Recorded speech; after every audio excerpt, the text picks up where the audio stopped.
You are Locked On Dodgers Postcast, part of Locked On Los Angeles on the Locked On Podcast Network. Your team every day. Early start to this one. Hi and good morning. I am Pete Fox. Welcome to the Locked On Dodgers Postcast, our first Locked On Dodgers Postcast. For those of you who aren't familiar with the concept of what we're doing, we come on right after the games and talk about them. Pretty simple. For those of you who are fans of Jeff and Vince on the Locked On Dodgers podcast, they're still there. Nothing's changing for them. Just me coming on right after the games, usually a little closer to the end of the game, but with this one starting at 3 a.m., had to get my ducks in a row a little bit earlier than normal and a little slow on the uptake. But we're here now and we're ready to roll. So, again, I'm Pete Fox. I've been covering sports in LA for ESPN LA and NBC Sports Radio dating back to 2007. Thank you for watching us on the Locked On Sports LA YouTube channel, the place to hang out when every game is done. You can also listen to us on the Locked On Dodgers podcast feed, wherever you get your Dodger news or your Dodger podcasts, rather. So, a nice one today. Let's get this out of the way. The Shohei Otani era underway. Ohtani, Ohtani, Ohtani, Ohtani, Ohtani, Ohtani, Ohtani, Ohtani, Ohtani. Ohtani was great. Ohtani is always great. Ohtani will forever be great. Ohtani, Ohtani, Ohtani, Ohtani, Ohtani, Ohtani. 2 hits today. So, yes, off to a good start for the Dodgers, who, by the way, get the win in Seoul, Korea, or South Korea to be specific. 5-2. They had to come from behind to get it done. But all in all, you have to feel pretty good about the way the season has started. I don't know how I feel about these games in other countries starting, early before the season starts here in America. Obviously, baseball hugely popular in Korea, and they're big fans over there. They spent a lot of time on the broadcast today, Joe and Oral, talking about how much the fans enjoy baseball, how big of fans they are, how well the Dodgers and especially Ohtani have been received. It's just been an overwhelming success thus far. They've played, I believe, a couple of exhibition games. Today's game, the first official Major League Baseball game of the 2024 season. And the Dodgers got off to a good start. Tyler Glasnow got the start and looked good. His breaking ball kind of wasn't doing what you'd like to see it do, but nonetheless, he made it through 5 innings, got 77 pitches in the books, and didn't get the win, and no decision, because as I said, the Dodgers had to come from behind to get the win. But 5 innings, 2 runs on 2 hits, 4 walks. I guess that would be the sore thumb of this game, but a 3.6 ERA when it's all done, 3 Ks, and a good performance from him. You could tell that his fastball had all kinds of jump on it. He really saved the day with his fastball. His curveball was just not hitting the zone. And those 4 walks cost him a couple of runs. I believe it was the 5th inning. He gave up back-to-back walks. A 4th inning, gave up back-to-back walks, and then a bases loaded fielder's choice from Campusano gave the Padres a 2-1 lead. So they had to come back from that. But as far as the murderer's row the Dodgers have assembled here, I don't normally get too terribly excited about one player. But this year with Ohtani in between Mookie Betts and Freddie Freeman, it's hard not to get excited. I saw him in spring training, and his first at bat, I think he struck out. And then his second at bat, he grounded into a double play. So you're kind of like, all right, this is what $700 million gets you. Welcome to the Shohei Otani show. But then on his third at bat, got a ball up in the zone that he muscled out of the ballpark to left field. So that's kind of the thing you see from Shohei Otani that is extraordinary. He's just superhuman sometimes with what he can put his bat on. The contact that he makes is phenomenal. And today, again, he was 2 for 5, got his first hit as a Dodger in the 3rd inning, and then he stole second base. And I guess I missed the fact that Shohei Otani is really fast. I didn't think he was slow by any stretch of the imagination, but he's like Mike Trout in his youth fast. Stole second base with, Campusano threw it down there. Shohei Otani had already slid and stood up by the time the shortstop caught the ball. I was like, wow. And then he hit into a fielder's choice and beat it out to, stay out of the double play. Another one where I was like, wow, he was blazing down the line. So all in all, a great performance from Shohei Otani to get things started this season. 2 for 5, now batting 400. But Mookie Betts leading things off, 2 for 4, had an RBI and is batting 500. A fantastic game for him as well, playing shortstop. And that's, something I think a lot of us just take for granted, that here we are with one of the greatest in the game as an outfielder, won an MVP in Boston with the Red Sox, and now gets moved into the infield, was playing second base. And then they said, you know what? Gavin Lux isn't quite giving us what we need from him. So we're going to put Mookie Betts at shortstop.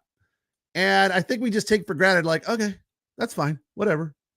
Shortstop is one of the, if not the hardest position in baseball. There's so much going on, and you have to have a very strong arm to make that throw.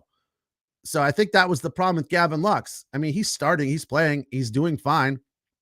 Had probably the most impactful contact of the game, which we'll get to here in just a little bit. But Mookie Betts at shortstop is, if he plays over 100 games, he'll be only the second major leaguer to play over 100 games in the outfield and in the infield. The other one is Dodger great Bill Russell. Another stat I was surprised to hear today.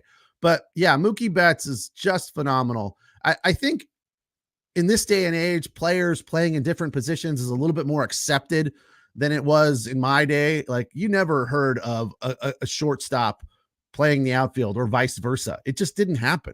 If it did, it was so rare. Obviously, it happened with Bill Russell, but I was a huge Dodger fan as a kid. I'm one of my favorite times of growing up is when I was like late 70s.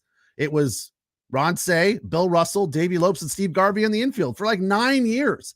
That was when I was a kid and when I became a Dodger fan, really.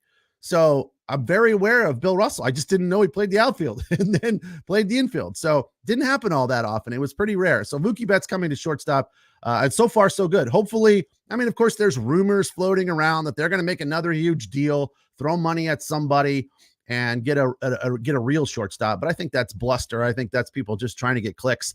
I think Mookie Betts is there, and unless it goes horribly wrong, then they'll keep him there as long as possible. So the Dodgers start off this season with a 5-2 win in Korea. This was an official game. Hudson gets the win, going 1 inning, allowing 1 hit, no runs, and Brito takes the loss. Phillips got the save. A nice performance, clean 9th inning for him. 5-2 the final. We'll get into it a little bit more and break down how they scored the runs, how that big inning happened, and more importantly, that one fluky play off the bat of Gavin Lux that got the Dodgers the lead to stay. Thank you for joining me here on the Locked On Sports LA YouTube channel, the place to hang out when every game is done. We'll be on a little bit sooner moving forward, but these Seoul, South Korea games are kind of messing with the body clock. Also, you can listen to us on the Locked On Dodgers podcast feed, wherever you find your podcasts. All right. This morning's show brought to you by our friends at Prize Picks. Prize Picks is America's #1 sports app with over 3 million members.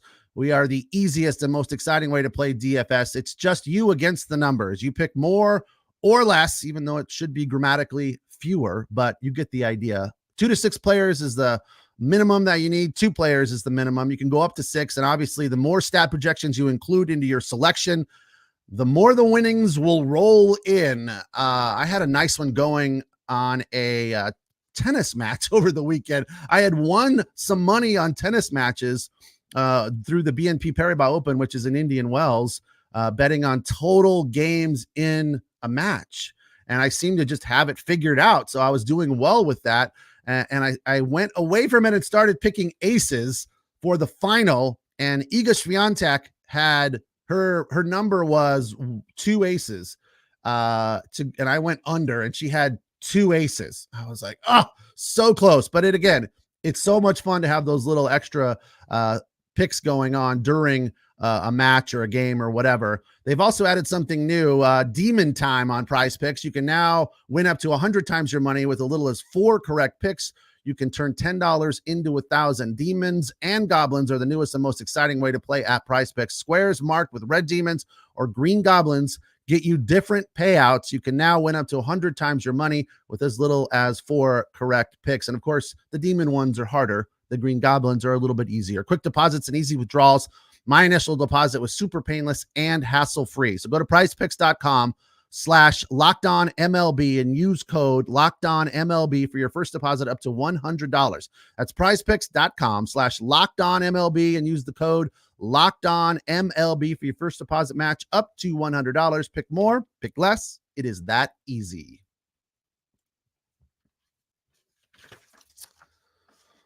All right, Dodgers get the season off and rolling. The Seoul series, a 5-2 win. They had to come from behind to get it done. They were down 1-0, and then a sac fly from Freddie Freeman. Was it Freeman? No, it was not Freeman. It was Jason Hayward. Hayward's sac fly tied the score at 1. Dodgers were really struggling. I mean, the one thing to me that I'd look at in this game and say, yeah, I didn't love that, was at one point in the 5th inning, I think it got a little bit worse, but ultimately they got it figured out. They were 0 for 13 with men on base, not in scoring position, just with men on base. So pretty unclutch for a good portion of this game. And one of the major offenders was Max Muncy. Struck out twice with runners in scoring position and just kind of left them hanging out there. I believe one of them was to end the inning, but when it was all said and done, he got a clutch hit in the 8th. And a couple of walks, which his on-base percentage has always been one of his key factors in being a Major League Baseball player. One of the things you love about Max Muncy is that he gets on base, usually with home runs, but also, very selective when it comes to walking, but he also strikes out quite a bit. So it's kind of a double-edged sword. I was talking to some baseball friends recently, and they were doing the whole overrated or underrated, and Max Muncy's name came up, and they were all underrated, overrated. And I was like, how can you say Max Muncy is overrated? He makes like $6 million. He's not a high-paid guy. He makes a lot of money, but it's not $36 million. So to me, Max Muncy is a productive major league hitter for the Dodgers, and they don't care if he bats 220. They want him to hit balls out of the park, and that's what he has done. Over 30 for like the last 4 or 5 years. He is a very effective long ball hitter for the Dodgers, and he can walk and get on base as well. So even though his batting average sometimes is a little lacking, he makes up for it in other ways. Excuse me. It's too early for this. I'm like a rock star. I need to sleep till 10. I don't do postcasts at 7:30 in the morning. It probably should have been earlier. The game was over at about 6:30 or 6:15. So the fact that I'm here at all is quite remarkable. So thank you for joining me here on the Locked On Sports LA YouTube channel. And thanks for listening on the Locked On Dodgers podcast feed.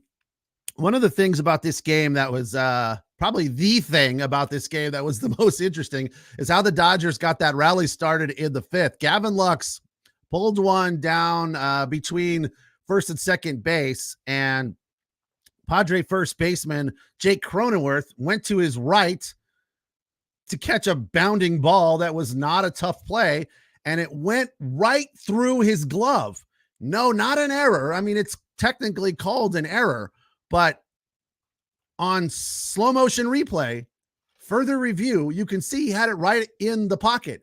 And his Wilson A2800, a glove that I've had since I was a kid, I still have it, the pocket just burst. It popped. The leather just had worn out, and the ball went right through his glove into right field, and the Dodgers scored a run on that play. And really, that ignited the rally for them. I mean, sometimes in baseball, as they say in Bull Durham, sometimes the breaks are beating the boys. And maybe that's a hockey saying. But, sometimes the breaks are in your favor, and sometimes they're going against you. But I feel like that's a Bull Durham phrase. Sometimes the breaks are with you and sometimes the breaks are beating the boys. And if you're a Padre fan or a Padre, you have to be pretty frustrated with how this one turned out, because that one play changed the Dodgers' fortune in the 8th inning, and they scored 4 times and went ahead 5-2 and won the game 5-2. So, you just kind of shrug your shoulders and say, oh, well. But that's what comes with this Dodger lineup, right? I think that's the bigger message. Yeah, they got a break, and they took advantage of it. But the fact is that it's so tough. It's going to be very difficult all season long to keep this Dodger lineup down for 9 innings, right? I get it. The early part of this game was a little slow, back and forth. Dodgers leaving guys on base, 0 for 13 with men on base. They just couldn't get it done. And some of that has to do with the fact that, it takes a little while to get used to big league pitching. I know they've been in spring training and they've had exhibitions and so forth and so on, but you're not seeing on a regular basis the high caliber quality major league pitching that you do on a daily basis during the 162. You just don't. There's guys trying to make the squad in spring training. The starters get 1, maybe 2 innings. And if you're a hitter, you maybe get 1 or 2 at bats, 3 sometimes towards the end of spring training. So they need a week or 2 to kind of get up to speed with regard to facing major league pitching. So I understand. I was a little frustrated at first, but Joe and Oral brought me back down to earth. All right, let's just relax and let's understand that these guys need to get up to Major League Baseball speed. And of course, being in Korea is obviously difficult on the body for them, getting used to it. They said they started working on it like 2 or 3 weeks ago. They've been there for a week already, if not more. They played a couple of exhibition games, so they're trying. They tried to get the Dodgers body clock adjusted. They were probably going to bed at different hours here before they went over there, and obviously that's futile, I would say, because it's what is it? So it's 3, 7. What is the difference in time? 18 hours or something? I don't even know. So it started at 3 a.m. here, which was 7 p.m. there. So 4, 5, 6, 7, 8, 9, 10, 11, 12. So 18, 19 hours if I'm doing that correctly. It's a long time in between here and there. So trying to get adjusted, it's difficult. And then you've got the whole thing that it's an unfamiliar area. It's an unfamiliar field. It's an unfamiliar atmosphere. They've got cheerleaders on the dugouts playing music and dancing the whole game. Like you could hear the music playing the entire game. And for me, I was like, I love walk-up music. I love music in between innings, but during the game, I guess I'm a little old school. I want it to be quiet. The fact that there was just music playing the whole time, that's for practice. And we're not talking about practice. We're talking about games. So I'm sure that all those things made it difficult for the Dodgers to get settled and comfortable, but they did in the end, 5-2 the final. We'll take our final break and come back and get into the breakdown of the pitching performance from Glasnow and the relievers and so forth and so on. I'm Pete Fox. This is the Dodger Postcast, our first one. Thank you for joining me. It's on the Locked On Sports LA YouTube channel, and you can listen to us on the Locked On Dodgers podcast feed. Not to worry, Jeff and Vince are still there doing their thing every day with the Locked On Dodgers podcast, and they'll be joining me here on occasion too to talk about what happened. But today it's just me. Dodgers win it 5-2 in Korea to get the 2024 Major League Baseball season off and rolling.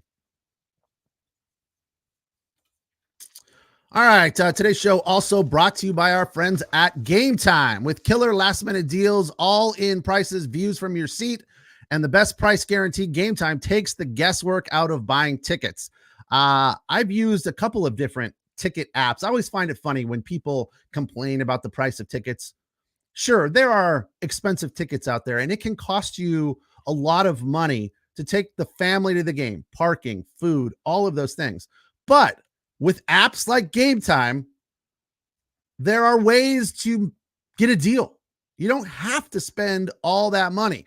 And the other thing that's super cool that I love is the feature view from the seat in the venue, right? It's not like, oh, you're in this section. They tell you exactly where you're sitting and they show you the view from the seat. I used it this spring when I went to Arizona for spring training. when the Dodgers were not in Camelback. I had to get tickets to go in to watch them against the Rockies. And it was like $15, $18. It was a total bargain. They were really good seats. But yeah, you could have spent $200 if you wanted to, but I don't see the reason. You can get good deals on Game Time right up until Game Time. Take the guesswork out of buying tickets with Game Time. Download the Game Time app, create an account, and use the code Locked On for $20 off your first purchase. Terms apply. Again, create an account and redeem the code Locked On, LOCKEDON, for $20 off. Download Game Time today. Last minute tickets, low prices guaranteed.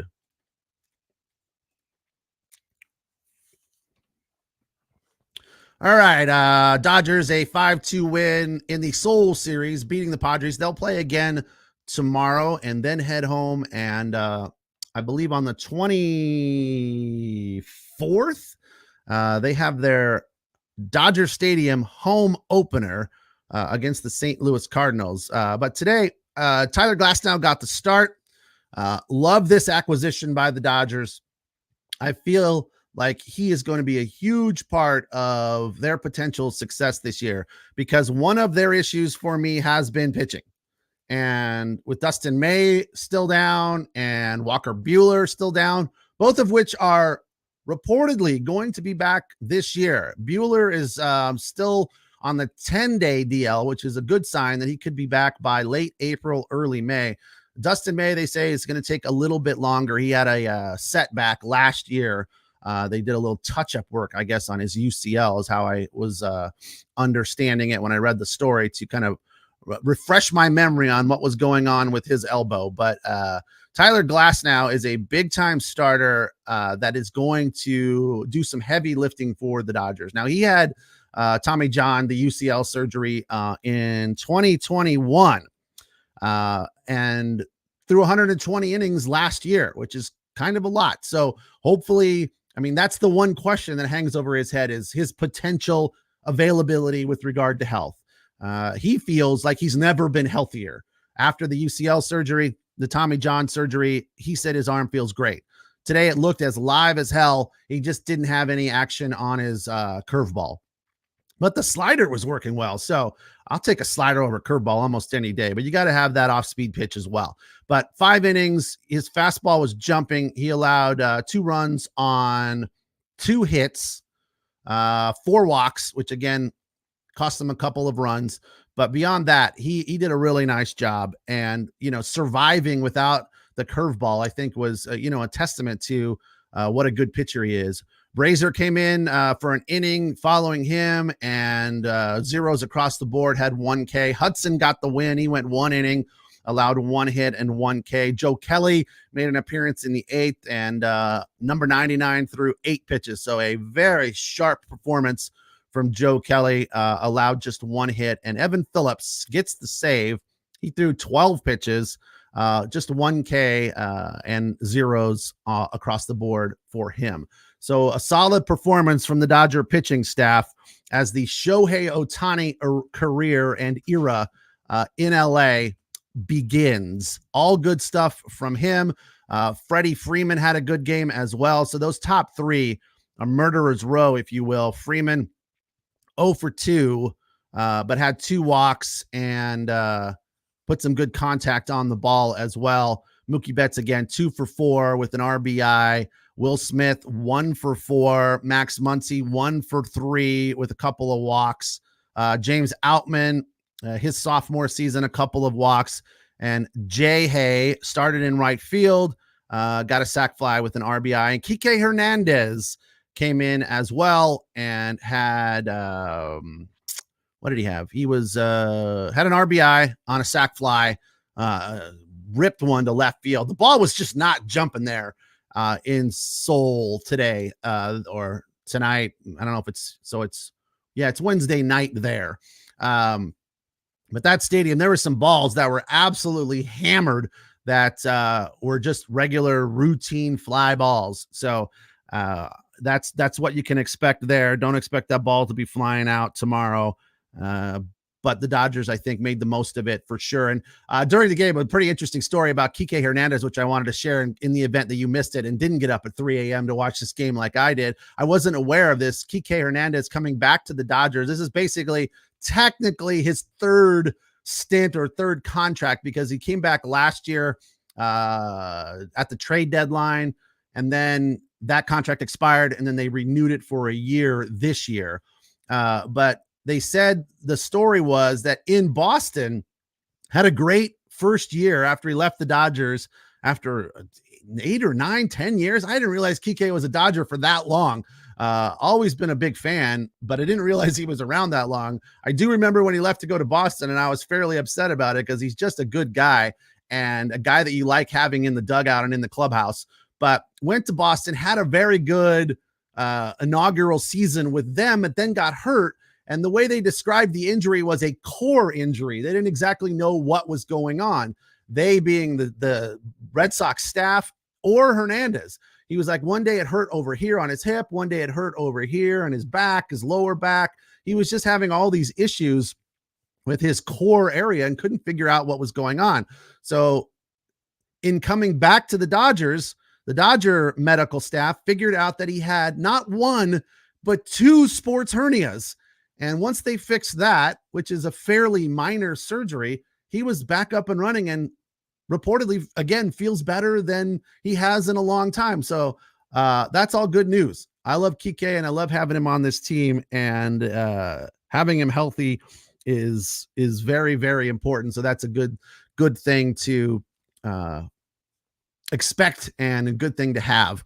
5-2 the final. Dodgers get all their runs in the 8th. We'll run through that half real quick here. Mookie Betts with his second hit had an RBI to make it 4-2. Then Ohtani flared one to left center, scoring Gavin Lux, who got it all started to make it 5-2. And the third run of this game came in on a fielder's choice, that Gavin Lux fielder's choice that was hit to the first baseman Cronenworth that busted out his pocket in his glove, scored James Outman to give the Dodgers the lead, which they never relinquished. 5-2 the final.